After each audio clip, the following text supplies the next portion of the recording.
So today I'm supposed to be packing up and heading back to Texas after visiting family in Georgia for a little while, and of course I'm procrastinating, and I had this idea in my head that I would sit down and talk to you guys. I don't really have anything on my face. I think I have on leftover mascara from yesterday because lazy girl probs, but other than that I'm pretty much barefaced, and I thought that we would just sort of talk about plus size modeling, which I'm asked about a lot here recently, and I thought I would answer some questions a lot of people seem to have, and sort of tie that into body confidence and talk a little bit about loving yourself in the new year, even if you are not necessarily plus size. All right, so a lot of people ask how I got into plus size modeling and what it entails, what it's like. I remember when I watched Samantha from Battle Ash talk about becoming a makeup artist and how for her it was very much so like a thing where you had to start calling yourself a makeup artist. There was never a moment where you're suddenly like qualified by society to be a makeup artist. You had to just call yourself a makeup artist and do makeup artist things. Like you had to kind of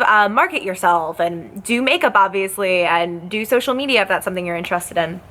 And that's kind of how modeling was for me. I booked a couple of jobs and I started calling myself a model. I worked with local photographers at first, and it was like a mutually beneficial thing where they were allowed to use the photographs for their portfolio and vice versa. So a lot of the times I was just doing really tiny shoots, like no money involved, no big brands. It was all just with these photographers, and I felt like that gave me a really good head start into things. I also used those photos for YouTube purposes, for outfit of the days and stuff like that. So I found it to be very useful, and if you were going to start modeling, I think that that's a really good way to start, is to just reach out to local photographers and be like, hey, you know, I don't know if you want to work together, but here's what I have to offer you. I don't really do that so much anymore just because I am really busy, and because at this point I am working with brands, whether it is YouTube related as a model or it isn't. So there are two different ways that I personally am contacted as being like a plus size model, right? So either someone will contact me because they know who I am on YouTube, and 99% of the time this is going to be more like a social media promotion. For example, if you saw my whole thing with Red Dress Boutique on Instagram a few days ago, I was there to do social media work. I was modeling the clothes, but we are doing a social media promotion, so that's why I was modeling them, you know what I mean?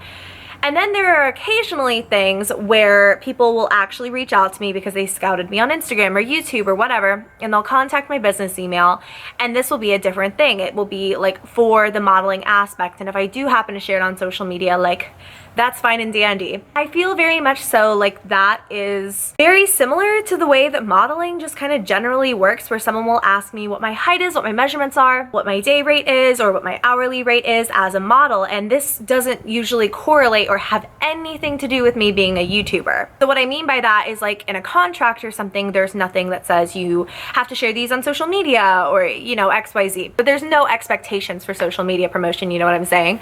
So with jobs like that, I would consider, like people always ask how I got into it, blah, blah, blah. I would say that definitely working with small photographers got me a good start modeling in front of the camera for myself for YouTube videos, and learning how to pose and learning what looks good on me and what I like to wear and what I feel the most comfortable in. That really helped. And certainly social media and promoting yourself as like a brand is never gonna hurt you. From there, people kind of reached out to me once I got a following, so I don't know if I could really give solid advice in terms of like getting to know brands. I know a lot of people might traditionally go through a modeling agency, and that's not the case anymore. With a lot of brands you might not expect. I've been scouted by pretty cool companies that I would have expected to go through like a modeling agency and have all this stuff, and they're just very laid back, and I love companies like that, just so you know. You can always sign with a modeling agency.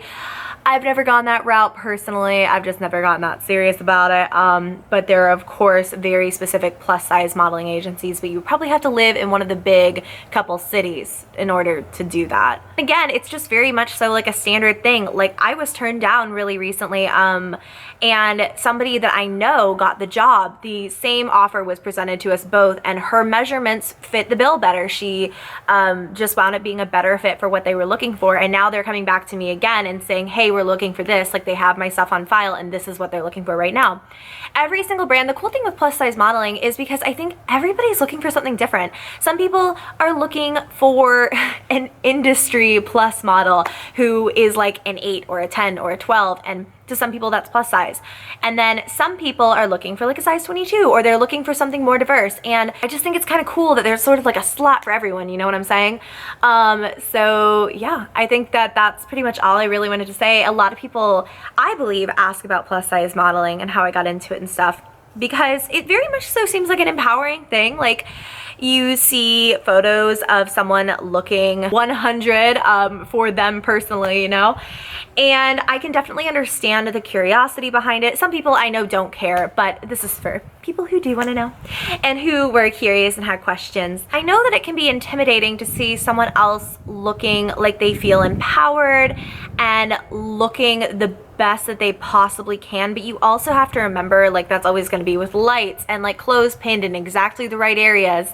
I guarantee you that if you ever saw someone from the back, 99% of the time clothes are always pinned weird ways to make them fit just right. And it's always nice to be able to take inspiration from things like that and to look at others, and I'm not, of course, not saying me in any way, but to look at other people and kind of let that positivity feed from them. But I never want you guys to feel lesser than. I never want you to feel insecure, because you have to understand the amount of work that's going to go into an image like that. I mean, even brands that do exactly zero photoshopping, and I work with a lot of them, I'll work with a photographer who literally will take like 400 photos in the exact same pose and the exact same makeup and hair and take the best one. So, you know, I know that you guys already know that. You're really smart.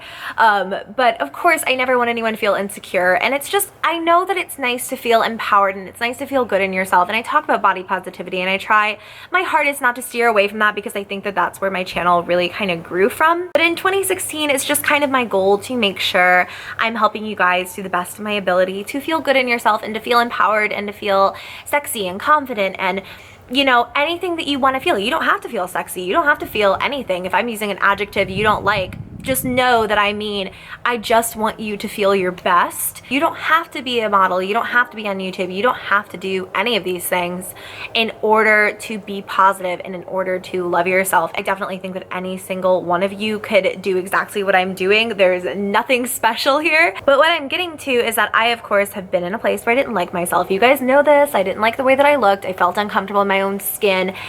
And it's not a nice feeling to feel scared in your own skin, because if you're not happy and you can't love yourself and you're not in these places, I'm sure that it can feel really discouraging and you might feel sad.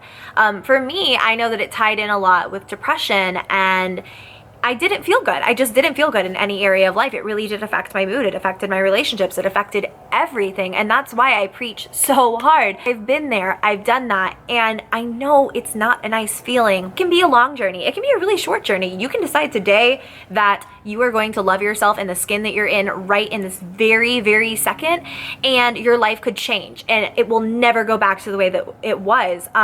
Or it could take years.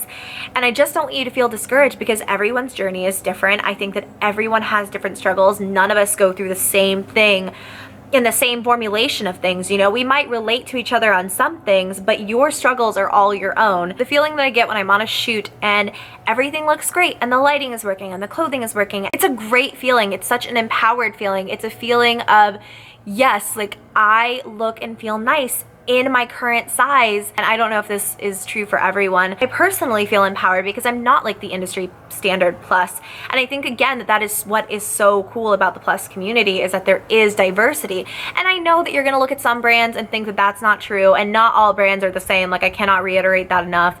But I think that generally speaking, that's a cool thing to look at. And while we can't all be on, and we can't have that perfect lighting and the perfect fit, and you know, we can't feel that way every single day, I still think that it resonates true with loving yourself and feeling good in the moment. And I've said this before to people who ask like how to be confident and how to even start like being more positive about themselves, and how to forget all of the things that they've probably been told since the minute they could be considered fat or plus size or whatever it might be, how to even start. And I always say it is best to start off by just appreciating one thing. If you can't love your whole body, start loving one thing. Ideally, it would be every single day, because then you could go from appreciating, you know, your neck I don't know. You might start off thinking maybe that's the only positive thing, but then the next day you're forced to like look at something on yourself and say something nice out loud.